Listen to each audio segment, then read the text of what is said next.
So what is emotional safety? What is it for you? So that's the first thing, because we want to talk about what is it?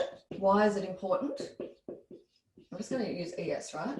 So for me, it's about feeling safe to speak up, as you guys have said. Safe to be myself. Safe to share my ideas. Yeah. Amy Edmondson, who I quoted in one of my emails to you, who's a professor at Harvard Business School and coined the term psychological safety. She's got a TED Talk online and obviously other things, and written a book on teaming.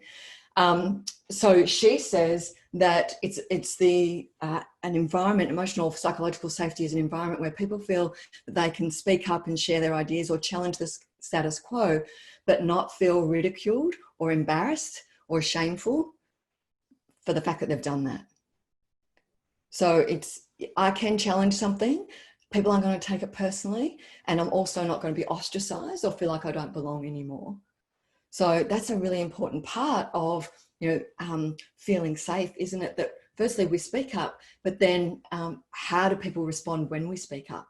And so as leaders, one of the key things for those people who are listening from that space is, okay, so I've created a space where people speak up and feel comfortable to speak up, but now who do I be when they say something that really triggers me? Yep. So when people are courageously sharing, as human beings, we're really listening for, even if it's not a conscious listening, it's an awareness of how people are responding. What's the feedback I'm going to get here?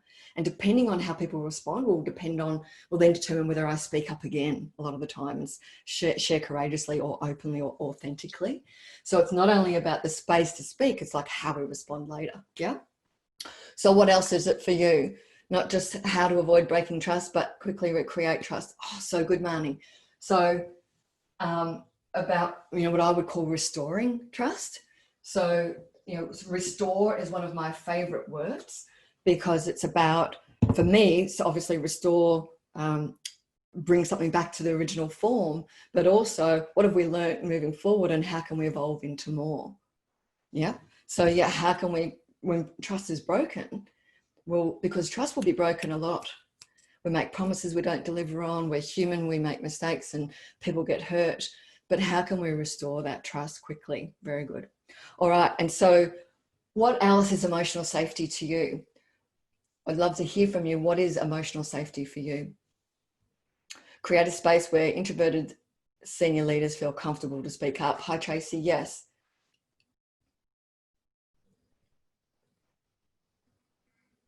Yes, that's very good, Nairi. And also, I have a bugbear about our values. This might touch a few nerves right now, but when we have honesty as one of our values up on the wall as an organisation, I'm like, really? We need to actually put that up on the wall. I think that's a challenge for us. So yes, we want to convince people to be honest, but what's missing in the space that we need to put it on the wall? So that's an opportunity for us to look a bit deeper, isn't it? Being okay when presented with others' emotions. Yes, so that's beautiful. When someone else is being really emotional, how do I just hold space for that? We'll talk about that as well. So what else do I want to say to you? So the confidence to speak up. And the other thing that Amy Edmondson says is trust and mutual respect. Yeah.